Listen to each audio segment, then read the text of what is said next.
Daily Bible reading, 1 Kings chapter 22, verses 1 through 23. There was a lull of 3 years with no war between Aram and Israel.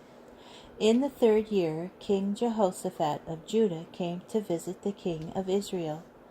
The king of Israel said to his courtiers, "You know that Ramoth Gilead belongs to us, and yet we do nothing to recover it from the hands of the king of Aram." And he said to Jehoshaphat, "Will you come with me to battle at Ramoth Gilead?" Jehoshaphat answered the king of Israel, "I will do what you do. My troops shall be your troops. My horses shall be your horses." But Jehoshaphat said further to the king of Israel, "Please first inquire of the Lord." So the king of Israel gathered the prophets, about 400 men, and asked them, "Shall I march upon Ramoth Gilead for battle, or shall I not?" "March," they said, "and the Lord will deliver it into your majesty's hands." Then Jehoshaphat asked, "Isn't there another prophet of the Lord here through whom we can inquire?" And the king of Israel answered Jehoshaphat, "There is one more man through whom we can inquire of the Lord, but I hate him, because he never prophesies anything good for me, but only misfortune. Micaiah, son of Imlah." But King Jehoshaphat said, "Don't say that, your majesty." So the king of Israel summoned an officer and said, "Bring Micaiah, son of Imlah, at once."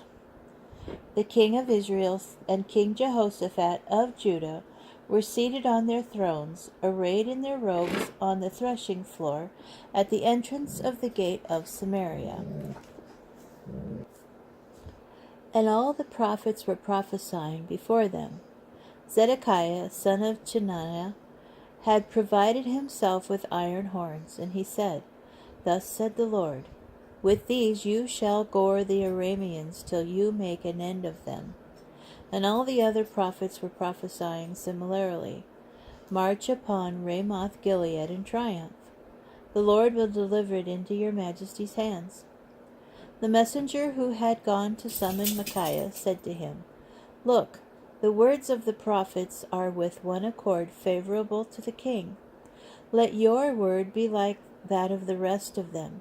Speak a favorable word." "As the Lord lives," Micaiah answered, "I will speak only what the Lord tells me."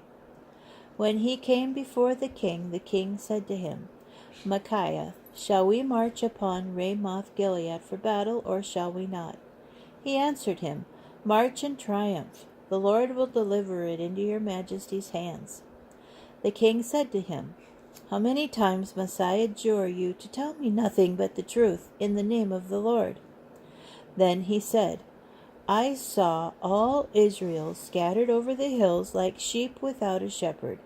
And the Lord said, 'These have no master. Let everyone return to his home in safety.' Didn't I tell you," said the king of Israel to Jehoshaphat, "that he would not prophesy good fortune for me, but only misfortune?" But Micaiah said, "I call upon you to hear the word of the Lord. I saw the Lord seated upon his throne, with all the host of heaven standing in attendance to the right and to the left of him." The Lord asked, "Who will entice Ahab so that he will march and fall at Ramoth Gilead?" Then one said thus, and another said thus, until a certain spirit came forward and stood before the Lord and said, "I will entice him." "How?" the Lord asked him. And he replied, "I will go out and be a lying spirit in the mouth of all his prophets." Then he said, "You will entice, and you will prevail. Go out and do it." So the Lord has put a lying spirit in the mouth of all these prophets of yours, for the Lord has decreed disaster upon you.